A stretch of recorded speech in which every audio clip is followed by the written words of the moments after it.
Bismillahirrahmanirrahim. Ibu saya sudah tua dan pikun, bahkan sudah lupa dengan anak-anaknya. Kalau buang air di sembarang tempat, kalau sudah keluar rumah tidak bisa kembali, bahkan pernah hilang.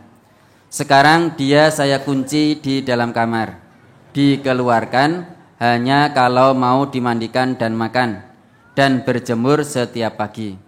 Setelah itu dimasukkan lagi ke dalam kamar lagi, karena anak-anaknya sibuk berjualan di warung. Apakah yang demikian itu kami termasuk berdosa, Ustadz? Dan apakah ibu saya yang demikian itu masih wajib sholat? Karena dia sudah lupa semuanya. Kalau mau makan selalu membaca basmalah dan seringkali membaca istighfar dan tahlil, Ustadz. Jadi kalau orang tua sudah pikun, itu tidak kewajiban, sholat ya tidak direken, tidak sholat ya tidak direken. Misalnya sholat duhur kadang-kala ya tidak genep, tidak sholat pun ya malah kadang-kala belum sholat ditanya sudah sholat. Kadang-kala malah sudah sholat, mau sholat lagi, kalau diingatkan sudah sholat ya nekat, itu dajak karpe dhewe gitu. Ya.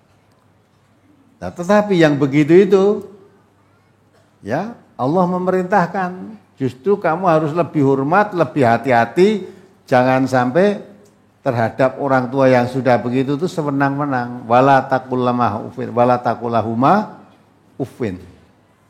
Jangan sampai berkata membentak pun tidak boleh. Ya, kalau orang tuamu sudah lanjut usia,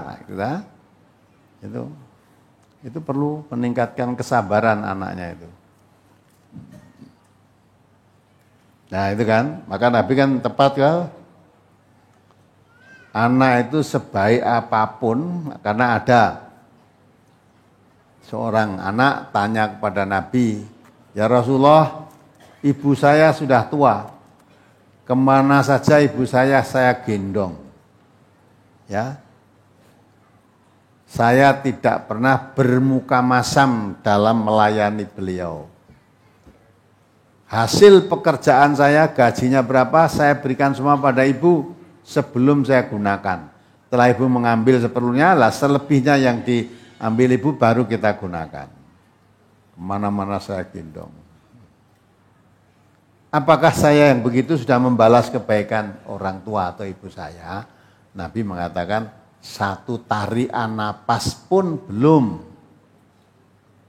Ya wis gendong neng dindi rung balas kebaikan apa meneh mbok kunci. Ya, kan padha dipadake herder wae to. Kunci udah. Arep metu anake kabeh reneng ora iso metu padahal sekarang ini panasnya luar biasa. Neng jero sumpek ora iso metu. Nah, kok nek mati keplepekan kan mbok tengok, alhamdulillah gitu. Wis saiki ora repot gitu. Nah, padahal mengapa kok belum membalas kebaikan? Nabi mengatakan, dulu ibumu menggendong kamu ke sana kemari itu dengan harapan anaknya panjang umur dan sehat, nyaman, terjaga gitu loh. Nah, kamu gendong ibumu kemana-mana dengan harapan ibumu lekas mati, pasti. Malah paling aku gendong mung pirang wong wis tuwa, wis lara-laranan. Andai kata saya gendong ke sana paling pirang dino, dilalah nganti setahun nek urung mati. Lah mesti dicelokke. Nah, kon maca ke Yasin nek mati bentang mati. Nah, itulah. Jadi orang tua ngopeni anak itu ikhlas. Begitu sakit, panas, ribut, tambah kena dokter ini itu TKT duwe pitik siji ngendoknya didol. Ya. Zaman semono, nggo ngopeni ngobatke anake. Ya. Tapi kalau ibunya yang sakit, anaknya dikandani, ibumu suwe metu nang ndi?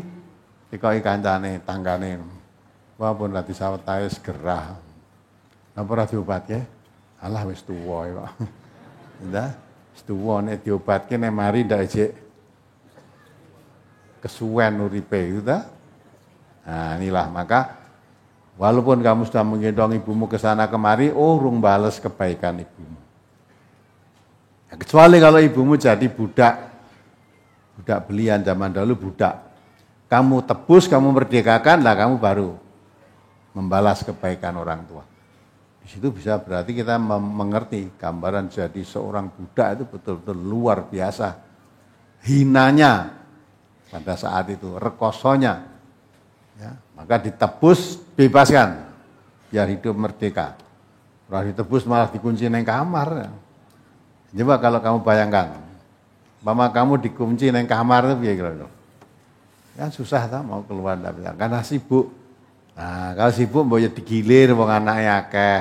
Wes saiki kowe ya sing bantu sing ngomong ibu, dah kemana-mana kamu awasi. Nah, biar aktivitas asal tidak membahayakan, biar aktivitas. Ya dah, ditotke. Nah, yang lain gilir wong anake 8.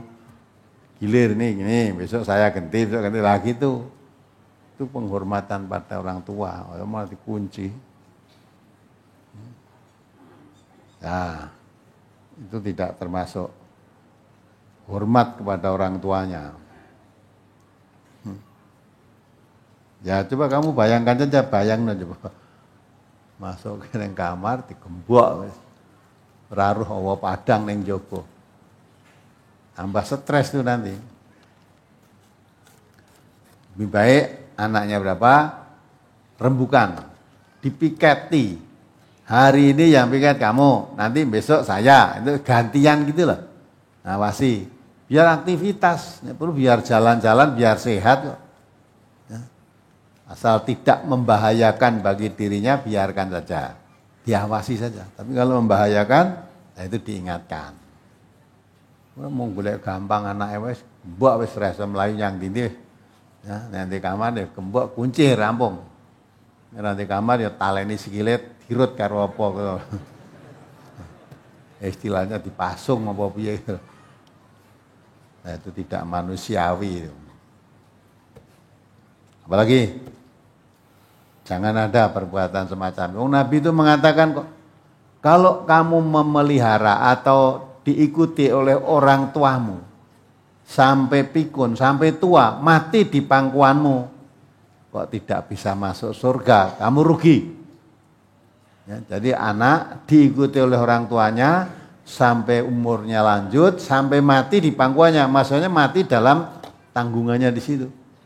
Kok kamu tidak bisa masuk surga, itu kata Nabi kamu rugi. Ya, berarti anak yang diikuti oleh orang tuanya dalam kondisi semacam itu tuh pintu surga dibuka luas oleh Allah. Bisa menyantuni orang tua dengan bermuka manis, tidak pernah mengeluh, apapun kebutuhannya dipenuhi, dilayani dengan baik, sampai meninggal masuk surga. Ya, masuk surga anak itu. Hingga pintu surga bagi orang yang ngopeni orang tuanya, memelihara kok kaya ora enak. Bahasa sing apik apa to? Merawat. Nah, merawat ya. Lah nek orang tua memelihara anak, nek anak memelihara kok kaya ingon-ingon. Ya, merawat orang tua dengan hati ikhlas, wajahnya tidak cemberut ya, dengan bahasa yang halus sampai dikatakan oleh Allah wala taqullama ufin wala tadharhuma wa qullahuma qaulan karima. Jangan kamu mengatakan pada orang tua kata-kata yang kasar. Jangan membentak keduanya. Tapi ucapkanlah dengan kata-kata yang penuh hormat. Qaulan karima. Ucapan yang mulia. Nah, itu kepada orang tua. Gitu ya. Jadi semacam itu tadi tidak cocok dengan aturan Islam. Menggolek gampange wae. Wes ben ora repot wong anake repot kabeh. Itu baru repot kabeh anake ngopeni wong tua ya. Padahal wong tuamu dhisik ngopeni kowe ora repot to. Pembagian golek gampang wong tuane iso nyambut gawe ning ndi wis anake digembok ning kamar ngono ora iso mlaku to, yang ora iso metu. Tinggal yang sawah, tinggal wes terasa gembok neng kamar ngono piye kira-kira. Gendra repot. Memang orang tua ngopeni anake repot. Tapi sak repot-repote anak ngopeni wong tua, jek repot wong tua ngopeni anak. sejak dalam kandungan wis repot. Lahir, ya sudah ibumu sangat repot sekali. Upane nganti gede nganti iso mlaku nanti digendong. Nganti wis dadi manten ijik ngrepoti ndek anak. Ya, putune titipke mbahe. Ya. Cilik momong anak, gede disrai putu coba. Ora repot terus kuwi. Berapa tahun ibumu mbok repoti itu berapa tahun? Lah saiki ibumu sakit atau sudah tua enggak ngerepoti anak berapa lama? Bandingannya kan enggak seberapa. Maka Islam itu sangat memuliakan orang tua. Sampai Nabi mengatakan ridallah fi ridal walidain wa suhtillah fi suhtil walidain. Ya, keridhaan Allah itu ada kaitannya dengan ridhonya kedua orang tua. Kemurkaan Allah juga ada kaitannya dengan murkanya kedua orang tua. Kalau orang tuanya ridho atas perbuatan anaknya, tentu perbuatan yang baik-baik ya.